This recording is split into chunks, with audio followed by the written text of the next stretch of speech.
Alhamdulillah Rabbil Alamin. Wa sallallahu wa sallim wa barik ala nabina Muhammad wa ala alihi wa sahbihi ajma'in. Аллах Таалам бизге пайдалуу илимди насип кылсын. Жана уккандарыбызга, билгендерибизге пайдалуу кылсын. Акыретте жакшылыгыбызга күбө кылсын. Бүгүн биз Пайгамбар саллаллаху алейхи ва салламдын жашоосунан алт учур деген Шейх Солих Фаузандын иреттеп тартиптеп чыккан Шейхул Исламдын рисаласын өтөбүз. Бүгүн кириш сөзүнө киришебиз туугандар. Пайгамбар саллаллаху алейхи ва салламдын сирасын кээ бир адамдар окуп, ошол жердеги негизги гое деп коет, негизги максатын билбей өтүп кеткендер канча, түшүнбөй. Бая барды, келди, кайтты, баланча деген дарактын жанында көлөкөлөптүр деген сыяктуу нерселерди жаттап алат дагы, бирок негизги Аллах Таалам ошол жерден эмнени каалаган, анын максаты эмне эле, анын хикматы эмне эле, эмне деген буйрукту алабыз, эмне деген тыюу келди. Пайгамбар саллаллаху алейхи ва салламдын сира жашоо дегени бул өмүрү, жүргөн жолу, адамдар менен кандай мамиле кылган, Пайгамбар саллаллаху алейхи ва саллям кандай жүргөн, кандай үй бүлөсүнө мамиле кылган, досторуна, коомуна, элине, падыша болгон кезинде кол алдындагыларына кандай болду, күйөө болгон кезде аялына кандай мамиле кылды, балдарына ата болду, кандай мамиле кылды, коңшу колосуна кандай мамиле кылды Пайгамбар саллаллаху алейхи ва саллям. Ага бирөөлөр зулум кылганда, кайра ошо зулумун кайтарар учурда кандай мамиле кылды. Деги эле жалпысынан Пайгамбар саллаллаху алейхи ва саллям пайгамбар болгондон баштап бул дүйнөдөн өткөнгө чейинки ар бир жүргөн жолун сира деп айтылат. Ошол жерден бүгүн биз негизи сираны толук ала албайбыз туугандар. Болгону Пайгамбар саллаллаху алейхи ва саллямдын жашоосунан болгону 6 гана учурду гана ошол рисалага бул Шейхул Ислам токтогон. Себеби көпчүлүк адамдар сираны окуп, негизги максатын билбейт. Себеби сираны окугандан кийин айрымдар жана жогоруда айтып келгендей баланча дарак деп ошол даракка чүпүрөк байлап, ошол жерден береке тилеп, ошол жерге барып зыярат кылып жүрөт дейт. Эмне десе пайгамбар ошол жерге келип көлөкөлөп кеткен экен деп. Бири болсо бир ташты кармалап жүрөт дейт. Пайгамбар саллаллаху алейхи ва саллям ошол жерде ташка отуруп кеткен экен деп. Бул өзү далалдык кылып көргөзүп турат, адамдар максаты эмне билбеген дейт. Мисалы сиз ажылыкка барсаңыз, ажылыкка баруу максаты эмне? Ошо исламдын 5 парзынын бири болгон ажылыкты өтөп келүү. Бирок адам ошол максатын билбесе, ажылыкка барып, ошо Сауд Арабияда кыдырып, гостиницадан гостиница, ар бир жерлерди көрүп, коозун көрүп, кыдырып, бирок максатты билбей калышы да мүмкүн. Ал жерде рүкүндөрүн, шарттарын, талаптарын аткара албай. Мына ошонусундай эле адам дагы сираны окуп, бирок ошол жерде келген буйруктарды, келген тыюуларды, максаттарды да билбей калышы мүмкүн. Анан көпчүлүк адамдар ушул жерден ката кетиргендерин байкап, аалымдар ушул негизги 6 учурду башкасын билбей калсаң да бул жерди билип кал дегендей бир чакырык да туугандар. Анда биз шейхтин сөзүн угайлы, эмне дейт? Бул бүгүн кириш сөзгө киришебиз туугандар. Ар бир нерсени түшүнөрдө биринчи кириш сөзгө маани бериш керек. Кириш сөздү жакшы түшүнгөн адам кийинки мазмундарды да жакшы түшүнө алат. Тааммал рахимакаллах ситтата мавади минас сирати вафхамха фахман хасана. Аллах Таалам сага ырайым төксүн, жакшылап ой жүгүрткүн, акыл калчагын. Пайгамбар саллаллаху алейхи ва салламдын 6 учурун жакшылап түшүнүп алгын деп айтып атат. Шейх Солих Фаузан хафидахулла бул сөзгө түшүндүрмө берип айтып атат. Мындай чыкканда Пайгамбар саллаллаху алейхи ва салламдын ушул 6 учурун жакшылап түшүнүп ал. Жакшылап түшүнүп ал дегенде сира дегенде эмнени айтабыз? Сира деген бул Пайгамбар саллаллаху алейхи ва салламдын басып өткөн жолу. Пайгамбар саллаллаху алейхи ва саллям ошол пайгамбар болгондон баштап өлгөнгө чейин ибадаты кандай болду, мамилелери кандай болду, Аллахка чакырган даваты кандай болду, жихаты кандай болду, көчүүсү кандай болду, хижрасы кандай болду, адамдарга үйрөткөн жолу кандай болду. Деги эле бардык сөздөрү, амалдары, бардык сөздөрү, жүргөн турганы бүттүгү ушун сира деп айтылат. Сира деген ушул пайгамбардын өткөн жолу. وهذا أمر مهم أن المسلم يدرس سيرة الرسول من أجل أن يقتدى به. Мына ушул жогорудагы айткан нерселердин бардыгын биздин максат эмне экен ал нерседен окуштан? Алда максат биз ошону ээрчиш керек, үлгү тутуш керек. لأن الله جل وعلا قد جعله قدوة لنا. Себеби Аллах Таалам бизге пайгамбар саллаллаху алейхи ва салламды үлгү кылды. Мына силердин ээрчи турган адамыңар, пайгамбарыңар. Мына силердин үлгүңөр. Аллах Таалам Ахзаб сүрөсүнүн 21-аятында айтат: "Лакад кана лакум фи расулиллахи усватун хасана лиман кана ярджуллаха вал йаумал ахир." Чындыгында силер үчүн Аллахтын элчисинде аябай бир чырайлуу, жакшы үлгү бар. Лиман кана ярджуллаха вал йаумал ахир. Кимдер үчүн бул? Ким акыретте Аллах Тааламдын ыраазылыгын табайын десе, Аллах Тааламдан жакшылыкты үмүт кылган болсо, акыретке иман келтирип, Аллахка иман келтирип, Алланын ыраазылыгын таап, акыретте жакшылыкка жетем деген адам болсо, эмне кылсын дейт? Анда силерге жиберилген ушул Аллах Тааланын элчисин үлгү туткула. Мына ушун жол башчы туткула дегендей Аллах Таалам айтып атат. Лакад кана лакум фи расулиллахи усватун хасана. Чындыгында Аллахтын элчиси силер үчүн өтө бир чырайлуу үлгү болду. Бул ким үчүн? Аллага иман келтирбегендер, капырлар болгондор үчүн эмес. Акыреттен сооп үмүт кылып, Аллахтан жакшылык үмүт кылып, Кудайдын ыраазылыгын табам деген адам болсо, анда ушул пайгамбарды үлгү тутсун дейт. Анан пайгамбардын сирасын биз билбесек, кантип пайгамбарды биз үлгү тутабыз туугандар? Фахуа кудватуна алейхи салату вассалам фалнадрус сиратаху мин ажли ан нактади фи далик. Мына ошондон пайгамбар саллаллаху алейхи вассаламдын сирасын биз аны ээрчиш үчүн окуйбуз. Ушул нерсе сирадан негизги максат туугандар. Ушул сирадан өмүр баян окууда негизги максат ээрчүү экен. Лейсал максуду анна сирата туқра фи мунасабати мубтадиа мислу мунасабатил маулид. Кадимки кээ уруучуларда маулидтерде ушул пайгамбардын сирасын окуп коет. Бул мындай максат үчүн эмес. Fa inna hadhihi al-qira'a la tusmin wa la tughni min ju' li'annaha laysat lit-tafaqquh fihi. Себеби мындай нерсе эч кандай пайда бербейт. Себеби бул нерсе ошол сирадан бир сабактарды алайын, ошол сирадан бир эмне максатты алайын, ошол жерден эмне пайда деген түшүнүү деген максат эмес. Угуп калсаңыздар керек, кээ бирлерде ошо маулид болгондо сираны быдылдатып айтып салат. Аттарын айтат, кээ бир даталарын айтат, жана башкаларды айтып, анын максаты окуш, ошо адамдарга ошол жердеги нерсени түшүндүрүп бериш эмес. Максаты ошол нерсени табаррук деп коюшат да. Табаррук ошо береке тилейт. Кээ бирлер ушундай жалган нерселерди айтышат. Биз сираны аз окуганда пайгамбар бизге келет, жаныбызда турат, руху турат, бизди карап турат деген ушундай адашкандагы адамдар бар. Аллах сактасын. Лианна тахсисаха би вактин муайян сумма тутва. Ушундай адамдар бар. Кээ бир жылдарга, кээ бир күндөргө адамдарды чогултуп алып, келгиле сираны окуйлу. Ушул жерде бир береке болот, бул болот, тигили болот деп нерсени айтат. Мындай нерсе эч убакта пайда бербейт. Хадал амр ла янфа ва ла юфид. Ас-сирату матлубун мин дирасатуха даиман. Сира деген пайгамбардын өмүрү бою дайыма окулуш керек. Дайыма ошого акыл калчап, ой жүгүртүп, жашообузга өрнөк, үлгү тутуп, ولا نقصد بالدراسة مجرد أننا نقرأ من أولها إلى آخرها ونقول قرأنا السيرة. Сираны башынан бери окуп коюп, мен сираны окуп койгом. Баланча китабы Ибн Хишамды коюп койгом. Анан тиги Мубарак Фурин китебин окуп койгом башынан, түшүнүп койгом сираны. Деген ал эмеске максат туугандар. لا بد أن نتفقه فيها ونقتدي بالله بالرسول صلى الله عليه وسلم. Максат сирадан үйрөнүп, окуп, аны үлгү тутуп, сүйлөгөн сөздөрүн, кылган амалдарын үйрөнүү. Буйругун аткаруу, тыйгандан тыйылуу, жашоосун бүттүгүн өзгө сиңирип, ошон жол башчы кылып тутуп алуу. Мына сирадан негизги максат ушул экен туугандар. Окуду катабал имам Ибн Кайим рахимахуллах китабан азима фи фиқи сира ва хуа задул маат фи хади хайрил ибад. Ибн Кайим деген рахимахуллах чоң алым китеп жазган туугандар. Задул маат деп азыгыңды ал, кайтып баратып азыгыңды ал. Фи хади хайрил ибад.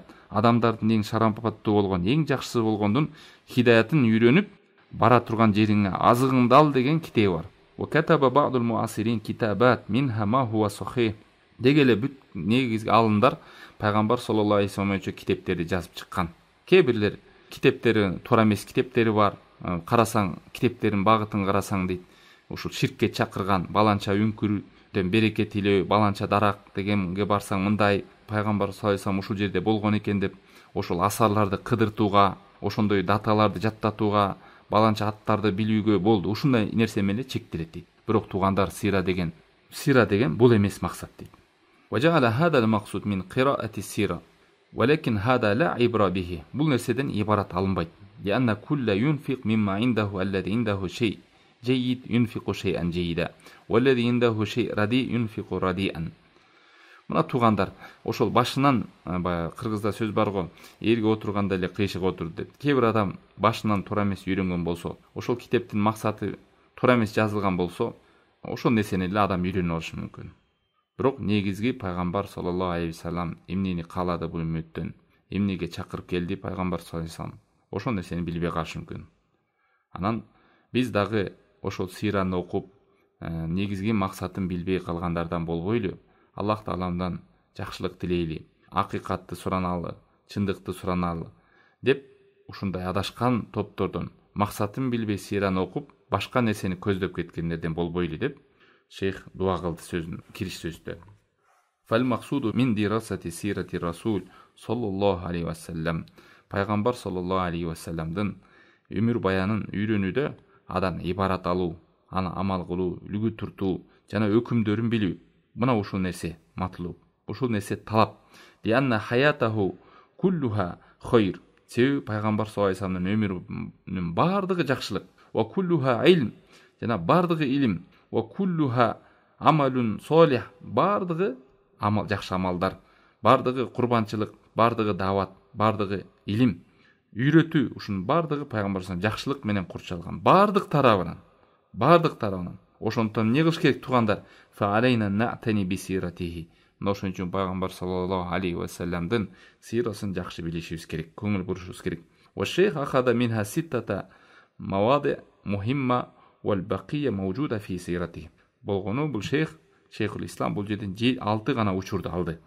Андан кийин кириш сөзүндө улап айтып атат. Ла'аллаллах ан юфахимака динал анбия литаттабиа ва динал мушрикин литатрука. Мына балки ушул 6 нерсени сен үйрөнүү менен, пайгамбар саллаллаху алейхи вассаламдын 6 учурун үйрөнүү менен пайгамбарлардын динин түшүнүп каларсың. Ошону ээрчүүгө дейт. Көңүл буруңуздар туугандар. Ушул нерсени түшүнүү менен пайгамбарлардын чыныгы динин билип каларсың. Ошону ээрчиштикке. Ва динал мушрикин литатрука. Жана мушриктердин динин дагы билип каларсың ташташка дейт. Мына ушул нерсени үйрөнүү менен. Туугандар, дагы кайталап атабыз. Бул алымдар кайталап айткан нерседе бир чоң маани бар. Кээде бир адам бир эки нерсени түшүнүп алып эле, бул жерден эмнеге эле шейх бул жерден сөзүн кайталап атат дебеш керек. Ошол кайталап айтып атса, анда ошол жерде көпчүлүк адамдардан кемчилик бар. Ошол нерсени максат кыла албай атабыз. Ошол жерде түшүнө албай атабыз деп адам акыл калчаш керек. Ошон үчүн бүгүн биз кириш сөзгө, шейхтин кириш сөзүндө эмнени айтып атат, ошого кулак салып, көңүл бурайлы туугандар, жакшылап түшүнүп алайлы. Шейх Фаузан бул сөзгө шарх берип мындай деп атат. Хадал максуд мин дирасати сира. Мына көрдүңөрбү, ушул нерсе максат деп атат. Пайгамбарлардын динин туура түшүнүү, ошого ээрчүү, мушриктердин, Аллага шерик кылгандардын динин түшүнүп, аны таштоо. Ушул экен максат деп атат. Аннака тафхам динал анбия. Мисалы, таухидти билесиң. Таухидти билип, максатың жалгыз Аллахка сыйынгандай эле, ширкти дагы билип, ошодон алыс болуш үчүн үйрөнөсүң. Фала якфи аннал инсан я'рифул хак факат баллабудан я'рифул хак ва я'рифул батил. Адам бир тарапты эле жакшылык жакты гана билип алганы жетишсиз. Адам жамандык тарапты да билиш керек, үйрөнүш керек. Жакшылыкты билип ээрчим дегендей эле, жамандыкты билип таштайм дегендей максат болуш керек. Жакшылыкты билип амал кылам дейсиң, жамандыкты билип таштайм дейсиң. Ошодон олак болом дейсиң, алыс болом дейсиң. Лианнаху ида лам я'риф ал-батил ваqa фихи ва хува ла ядри. Себеби деген адам жамандыкты билбей, тек гана жакшылыкты гана билип алган болсо, анда сөзсүз ошол жамандыкка кулап кетет дейт. Мисалы, сен жол экенин билдиң дейт. Жол. Сен билесиң ушул жол экен. Бирок ал жерде жолдо ямалар болушу мүмкүн, чуңкурлар болушу мүмкүн, тикенектер болушу мүмкүн, ыңгайсыз жерлер болушу мүмкүн. Аларды сен билбесең, жол экенде эле түз эле түшүп калып кетесиң, сөзсүз ошо чуңкурга түшүп кетесиң, ташка чалынасың, тикенек бутуңа кирип кетет. Мына ошол сыңардай эле жолду билгендей эле, ошо жолдогу дагы тоскоолдуктарды билиш керек. Мына ошондой эле динди дагы ушул нерсеге чакырып атат. Сен дейт, ушул жолдо бул көзгө көрүнгөн нерсеге де ушундай болуп аткандан кийин акыйда маселесинде, пайгамбар саллаллаху алейхи вассаламдын сирасында анда мындан да жогору ошол пайгамбардын жолунан тоскон, Аллахтын жолунан тоскон, ибадаттан тоскон нерселери бар. Ширкке чакырган нерселери бар, ошонун себептери бар, ширкке алып баруучу жолдор бар. Мына ошолордун бардыгын биз жакшылап үйрөнүшүбүз керек дейт. Ошон үчүн мурунку алымдар айткендей, арафту шарра ла ли шарри, лакин ли таваккихи. Мен жамандык болгон үчүн үйрөнгөн жокмун, алдан сактаныш үчүн үйрөндүм дейт. ومن لم يعرف الشر من الخير يقع فيه. Ким жакшылыктан жамандыкты билбесе, жакшылыкты гана билип, жамандык билбесе, анда сөзсүз жамандыкка түшүп калат дейт. Ошон үчүн Бухариде, Муслимде, Ахмадта, Ибн Мажада келген хадистердин биринде Худайфа ибн Яман деген сахаба болгон, улуу сахаба эле, илимдүү сахаба. Ошонун сөзү бар. Канан нас ясалуна наби саллаллаху алейхи ва саллям. Адамдар пайгамбар саллаллаху алейхи ва салламдан жакшы нерселерди сурачу эле дейт. Анил хайр. Ал эми мен болсо ва кунту асалуху аниш шар махафата ан акуа фи. Ал эми мен жаман нерселерди суранчым дейт. Суранчым дегенде ошо сураганда бул кандай, тигил кандай деген адамдар жакшы нерсени сурачу десе, канткенде бейишке кирем, кантип иманым көтөрөм, кантип жакшылыкка жетем деген сыяктуу да. Жамандык деген сөз максатым эмне дейт? Махафата ан акуа фи. Жамандык нерселерди сурачым эле, ошол нерсеге түшүп калбайын, ошону билбей калбайын деп сурачым эле дейт. Мына ошондуктан фалабудда мин ма'рифатил хайр ва ма'рифатиш шар. О туугандарым, ошон үчүн жакшылыкты да, жамандыкты да биле жүрөйлү. Кыргызда жакшы сөз бар го, жамандык менен жакшылык бирге жүрөт деп. Билиш керек. Жакшылыкты билип калып эле кутулуп кетем деген болбойт. Вал бa'дул яум якул. Кээ-бир адамдар бүгүнкү күндө айтышат, чындыкты билип ал. Болду. Валейса минад дорури ан ta'rifa ma yudaddi. Ал чындыкты буза турган, каршы келген нерселерди билиштин шарты деле жок, зарыл деле жок дегендер бул адашат, ката кылат. Ва хада батил, лианнака ида лам ta'rifil батил, yudillu khafiyan fatudillu anil haq. Себеби дегенде сен чындыкты билип гана жалганды билбесең, ал жашынып жүрүп, сени бул жол акыйкат жолдон адаштырып салат. Ласима айрыкча бүгүнкү күндө адашкан, адашуу жолго чакырган активисттер көп, чакыруучулар көп, адамдардын башын айландыргандар. Ошон үчүн акты актай, караны карадай билип алыш керек. Бул нерселерди эмне кайталап атат шейх? Туугандар, ой жүртүңүздөр. Мына ошо сирада көпчүлүк адамдар пайгамбардын ошол даталарын жаттап, аттарын жаттап, барган жерлерин жаттап, түнөгөн жерлерин жаттап, километрлерин жаттап, аралыктарын жаттап алат дагы, жалпысынан бирок сирадагы максаттарды билбей калат дейт. Ошол пайгамбардын сүннөтүнөн тоскон нерселерди билбей калат. Пайгамбар саллаллаху алейхи ва саллям алып келген динди буза турган нерселерди билбей калат. Сирада ошол нерселер жазылып турса дагы ошону түшүнбөстөн жөнөкөй жанагындай аттарга, орундарга, жайларга, ошондой күндөргө жаттап алат дейт да. Ошол нерсени улук тутуп, ошого маани берип, ал нерседен пайгамбар талап кылбаса дагы, ошол нерседен жаттап алып немалсаң сооп болбосо дагы ошол нерсеге маани беришет дейт. А бул жакта талаптар турат, милдеттер турат. Ошону билбей калсаң күнөө болуп каласың деген нерсе турат сирада. Аларды биз үйрөнбөй атабыз дейт да. Ошон үчүн бу жерде алты учур деп башкасын билбесең да бул жерин бил дегендей бир чакырык кылып атат да. Шейхул Ислам сөзүн улап айтып атат. Fa inna akthar man yadda'i ad-din wa yadda'i annahu min al-muwahhidin la yafhamu sunna kama yanbaghi. Караңыздар, эмне деп атат? Шейхул Ислам, исламдын шейхи эмне деп атат? Көпчүлүк мен диндеги адаммын, динди түшүнөм дегендер дейт. Керек болсо жалгыз Аллага сыйынгандар уже динди түшүнгөндөр. Бул сүннөттү, пайгамбардын сүннөтүн, пайгамбардын жолун, пайгамбардын сирасын туура түшүнбөйт дейт.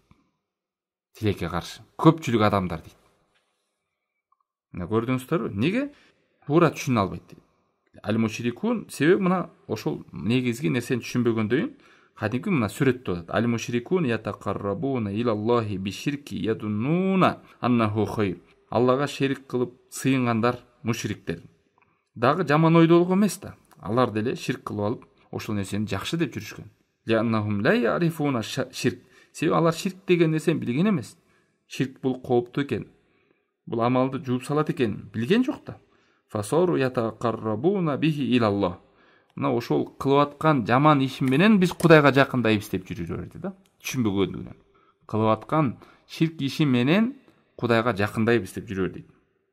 Мисалы, кандай? Ошол олияларга, сойлих адамдарга жанагынтип барып мал союп, ошонун мүрдөсүнө барып кан агызгандары, кабырларга барып береке тилегени, алардан жардам сураганы, ортомчулук кылганы, ушул нерсени.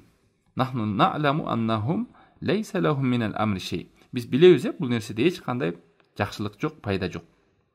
Бирок пайда бербейт, зыян бербейт дейбиз. Бирок алар не дейт? Лакин хум салихун нуриду минхум ан ятавассату лана индаллах. Алар болсо, алар жакшы адамдар, биз Кудай Тааламдын алдында ортомчу кылайлы деп атабыз. Ортомчу кылайлы деп атабыз деп, ушундай нерсени түшүнүп алып, ушуну жакшы иш деп көрүп ошо болду. Аллах Таалам Куранда айткандай: "Ва ябудуна мин дуниллахи ма ла ядуррухум ва ла янфаухум."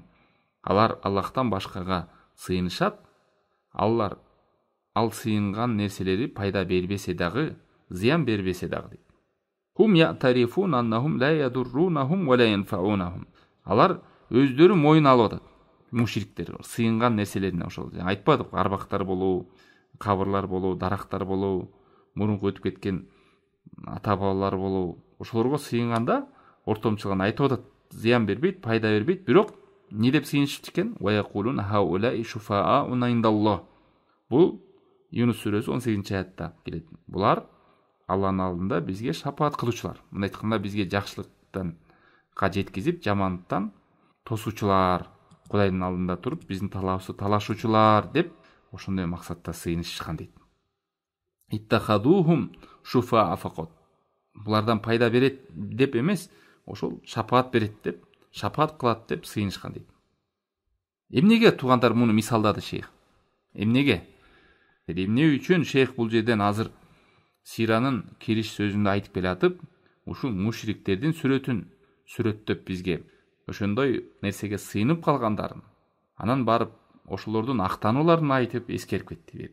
Эмне үчүн туугандар? Алла Таалам Зухруф сүрөсүнүн 37-аятында айтат: "Ва иннахум ла ясуддунахум анис сабили ва яхсабуна аннахум мухтадун" дейт. Алар Аллахтын жолунан тосушуп, анан өздөрүн түз жолдо, туура жолдобуз деп ойлошот. Караңыздарчы, өздөрү адашкандар, Аллахка сыйынбагандар, Аллахтын жолунан тоскондор, бирок ошондой болсо дагы биз туура жолдобуз деп айтышат. Аллах сактасын. Ушундай болгон түшүнүктөн эмне дейт шейх айтат? Лам ятаалламу фахум яхсабун анна хада хайр. Себеби бул адамдар үйрөнгөн жок. Үйрөнүүгө умтулган да жок. Мына ошондуктан өзүндөгү нерсе менен ыраазы болуп, биз жакшылыктабыз деп жүрө берди. Ошон үчүн сиз дагы сираны окуп коюп, кээ бир адам мен сираны окуп койдум, кыйратып койдум. Китепти башынан аягына бирден мен окуп койдум. Дагы кандай сиралар бар экен? Керек болсо даталарын жаттап койдум, аттарын жаттап койдум. 21 атасына чейин азыр шакылдатып айтып бере салам. Өзүмдүн 7 атам билем, пайгамбардын 21 атасын билем, силсилаларын билем, барган жерлерин билем. Ал эмес экен максат туугандар. Туура, аны билгениңиз жакшы. Бирок жана жогоруда айткандай, пайгамбар алып келген дин, пайгамбар алып келген жол, биздин кылып аткан жолубуз, жүрүп аткан жүрүмүбүз, ошонун жолуна, жүрүмүнө, адеп ахлагына, максатына каршы келген жокпу? Ва хада хуа вакиу галибин нас алйом. Мына көпчүлүк адамдар бүгүнкү күндө ушундай дейт. Ал-кафир минал мунтасибин илал ислам хада вакиухум. Аллах Тааламга жаман иштерди жасап жакындайбыз деп ойлойт. Кадимки мурунку мушриктер ширк кылып Кудайга жакындагандай. Кабырларга барып кан агызып, ошол жактарга курбанчылык кылып, ошолорду барып айланып, ошол жерден барып берекет табаррук кылгандай. Анан барып, эй, бул ширк кылбагыла, бул нерсе туура эмес го десе, биз буларга сыйынган жокпуз. Биз Аллахтын өзүнө гана сыйынабыз. Булар болгону жакшы адамдар. Ортомчу кылайлы деп атабыз. Биздин күнөөбүз көп. Кудай Таалам булардын үнүн угат, биздин үнүбүздү укпайт деп актанып койушкан. Анан кадимки кээ жанан маулид болгондо сираны окуп коет, береке аз пайгамбар келет, бизди көрүп турат, бизди угуп турат. Эч ким эч нерсе түшүнбөйт, ал сирада эмнени айтып атат? Эмне максат, эмне хикмат? Аллаху якулу. Аллах Таалам айтат: "Валладина тахаду мин дунихи аулия ма набудухум илля лиюқаррибуна илаллахи зульфа." Зумар сүрөсү 3-аятта. Аллахтан башкага аулия кылып, жакын кылып тутуп алгандар, алар айтып, жанагы сыйынып аткан нерселеринде эмне деп айтат экен? Биз буларга сыйынган жокпуз. Тек гана биз Аллах Тааламга жакындатыш үчүн гана биз сыйынып атабыз деп айтат экен да. Ошо эки актануусу болгон мушриктердин. Же Кудай Таалам бизди жакындатат, жана кыямат кайымда биздин талабыбыз талашып шапаат кылат деген. Мындайча айтканда, алар дагы айтпаптыр биз ширк кылгыбыз келип атат деп. Ширкти көздөбөптүр. Бирок сиздин жүрөгүңүздөгү оюңуз жакшылыкты көздөгөн, дайым эле кылып аткан амалыңызды, сүйлөп аткан сөзүңүздү актай бербейт экен. Кээ бир адамдар айтып аткан, мен оюм мындай эмес эле, мен муну каалаган жокмун да, жүрөгүм таза да, жакшылыкты көздөп атам да деп кыла берет да. Жок, сиз жакшылыкты көздөп атсаңыз, ошо кылып аткан амалыңыздын көрүнүшү дагы жакшылык, пайгамбардын келген жолуна шайкеш, дал келиш керек. Ичиңиздеги оюңуз жакшы, бирок сыртыңызда кылып аткан бидат болсо, ширк болсо, ал ичимдеги оюм жакшы дегенде актап койбойт ал сырткы амалды. Мына мушриктер ушинтип актанган. Биз буга сыйынган жокпуз, бул айкелдерге. Биз сыйынган жокпуз бул буттарга. Биз максатыбыз бул солих адамдар болгон. Действительно ошондой адамдар болгон, жакшы адамдар болгон. Болгону булардын жаны Кудайга учуп кетти, Кудайга жакын, биз күнөөкөр адамбыз.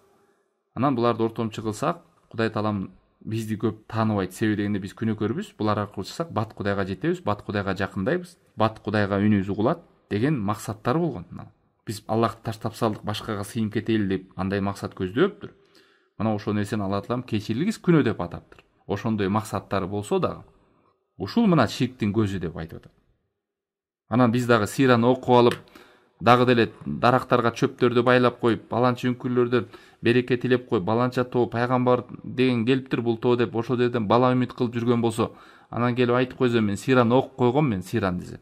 Ошо сиздин сыйраны окуп койгонуңуз, бирок бул жакта кылып аткан карама каршы келген иштериңизди актайбы? Актабайт. Коюп 1000 жолу окуңуз. Ошон үчүн бу жерде шейх кайра какшап айтып атат.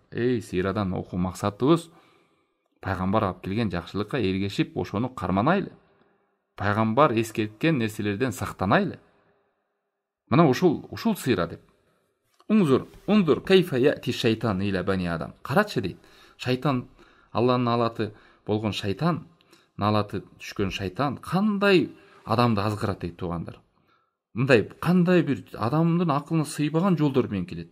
Ва кайфа яти шаятин инс иля бани адам. Жалганды жакшы кылып көргөзөт, жакшы нерсени жаман кылып көргөзөт, акыйкатты бузуку кылып көргөзөт, ал эми бузукуну жакшынакай кылып кооздоп көргөзөт. Ошол буттарга сыйынып атканда да карагыла, акыл эстүү адам, ошол бутта жан жок, бул пайда да бербейт, зыян да бербейт деп, адам акылы менен түшүнүп турса да барып туруп, чекесин ошонун таманына тийгизип айкелге сыйынып калышты.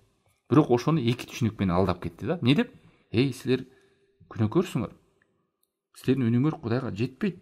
Бул адамдардын жаны Кудайга учуп кетти. Кудайдын жанында да, туурабы? Эми силер булар аркылуу кайрылсаңар, Кудайга үнүңөр батып жетет деген ар кандай ошондой азгырыктар менен азгырып кетти. Мына ошондой эле пайгамбар саллаллаху алейхи вассаламдын дагы сыйрасын адамдар канчалары ката түшүнүп алып жүрдү. Кээ бир документальный фильмдер тартышат, ошентип барып месталарын таап, ошондо бактарактарды издеп, баланча, бирок негизги пайгамбардын дини болгон ошол 13 жыл Меккеде кыйналып жүрдү. Мадинада 10 жыл негизги чакырыктар эмнеге чакырды? Ширкти таштагыла, жалгыз Аллахтын өзүнө гана сыйынгыла, Аллахка шерик кошпойлу. Бүт өмүрүн ушуга арнап жүргөн нерседен маани бербейбиз, башка нерселер менен алек болуп жүрөбүз деп. Сыйраны окудук деп. Шайтан ошол максатты өзгөртүп салат дагы, зарыл эмес нерселерди чоң зарыл көргөзүп коет дагы. Ал эми негизги максатты аны көзгө да илбей, адам акылда калчабай түшүнбөй өтүп кетет ал нерседен. Аллах сактасын. Ушундай актануу болуп атса дагы, караңыздар туугандар, Юнус сүрөсүнүн 18-аятында алар Аллахтан башкага сыйынып, ошону билчү экен, зыян бербейт, пайда бербейт деп өздөрү айтып атса дагы, ошол нерселерге сыйынып, булар Аллахтын алдында бизге шапаат кылат деп, анан Алла Таалам айтып атат. Кул атунаббиуна Аллаха бима ла я'ламу фис самавати ва ла фил ард. Силер эмне Аллах Тааламга эскертип кабар бересиңерби? Эмне силер айтасыңарбы? Алла Таалам эмне билбей калдыбы Кудайдын шериги жок экенин? Же силер бар десеңер бар болуп калабы? Ушундай Алла Таалам аларга жооп берип атат да. Ошолордун Кудайдын шериги бар, Кудайдын алдында ортомчу боло алат, Кудайдын алдында шапаат кыла алат деген нерселерин Алла Таалам жооп берип атат. Бул нерселери туура эмес экенин. Аллахка силер үйрөтөсүңөрбү? Аллах айтты го, Аллахтын шериги жок. Аллахтын алдында эч ким шапаат кыла албайт. Алланын уруксатысыз, Алла Таалам ыраазы болмоюнча бүт нерсе ошо Аллах Тааламдын колунда деп айтып атса деле, эмне үчүн силер башка нерселерге сыйынып, ошолор ортомчу кылат, ошолор биздин талабыбызды талашат, ошолор бизди жакындатат дейсиңер деп. Ушундай шерик кылганыңардан Алла Таалам оолак, бул нерседен Алла Таалам пак, таза деп ошо Юнус сүрөсүндө айтып атат. Ушундай актануу болсо да Алла Таалам ал нерсени ширк деп атады. Ошон үчүн кээ бир нерселерди ширк нерсени жакшы нерсе менен атап коет экен. ошол ширк болуп атса да аны не деп түшүндүрдү шайтан? Бул шапаат, сен жакындайын деп атасың Кудай таанга деп. Туугандар, бул жөнөкөй нерсе эмес. Жөнөкөй нерсе эмес. Мындай олуттуу мамиле кылыш керек бул нерсеге. Анта дарста фил акида. Анна ширк харам. Мына билдиң, акида, ширк деген бул кечирилгис күнөө, түбөлүк тозокто калуучу нерсе. Адам ошону ширкке түшсө, бейиш ага харам болот. Алла таала амалдарын жууп салат деди. Динден чыгып кетет деди. Чоң күнөөлөрдүн күнөөсү деди. Адам не кылыш керек? Лабуддан тариф мин амалин нас ва татбиқатихим ма хуа ширк ва ма хуа таухид. Мына ушул нерсени билиш керек. Кайсы нерсе ширктин себептеринен, кайсы нерсе ширкке алып барат, ошол нерседен сак болуш үчүн. Ал эми не деди шайтандар, адам шайтандары азгырып келип, бул жөн эле тавассул, оулияларды, жакшы адамдарды ортомчу кылуу. Муну Аллахтан жакшы көрөт. Эмнеге десе, себеби булар оулияларды Алла таалам жакшы көрөт да. Аларга кайгыда, капада жок. Аларды Алла таалам жакшы көрөт. Силер жаман адамдарга ортомчу кылган жоксуңар. Жакшы адамдарды ортомчу кылып атасыңар. Бир жерде бир башчы болсо, ошонун жакшы көргөн адамдары бар. Сен өзүнө түз чыга албайсың. Ошо жакшы көргөн адамдар менен таанышып, чыксаң тиги адам менен жакшы мамиле болгондой деп ушундай ойлорду салганда шайтан, Алла сактасын. Ошентип адамдар Кудай тааламдын өзүнө түз гана сыйынбастан ар кандай айкелдерди, ошентип мүрдөлөрдү, дарактарды ээрчип кетишти. Аллах тааламды билип турса да, Аллах жалгыз, Аллах өлтүрөт, Аллах тирилтет, Аллах таалам рызкы берет, бүт жакшылыктын баары Аллахтын колунда экенин билип турса дагы адамдар бирок Аллахтан башкага сыйынып кетишти. Караңыздар туугандар. Мына ошондой эле адам дагы сыйраны окуйт. Канча дегендер бар туугандар, мына сыйрадан бир нече даже сыйраны жазган адамдар бар. Өздөрү ширкке түшүп кеткендер.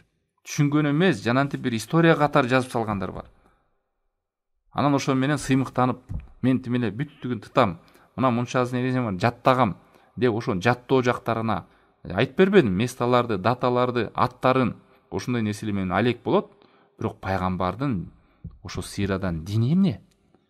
Пайгамбар кайтарган нерсе эмне? Ошол нерседен кайдыгер болуп, адан алыс болуп, окуган нерсеси башка бир талаада, жүргөн нерсеси башка бир талаада болуп калган.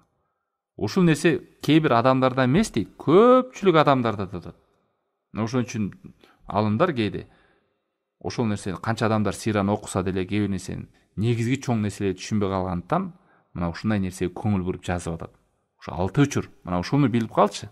Ошо 6 учурду билип туруп ана сыйраны окусаңыз, башкача көз карашты окуйсуз туугандар. Түшүнүп каласыз негизги максат эмне экен деп. Бир жерге баратасыз да, барып ошол жерден бир ишиңиз бар, ошону бүтүрүп кайра келесиз. Максатыңыз, значит, ал жака барып ишти бүтүрүп кайра келүү да. Максат ошондой. Мына сыйрада да ошондой максаты бар. Жөн эле аны окуп коюш, таанышып коюш эле эмес.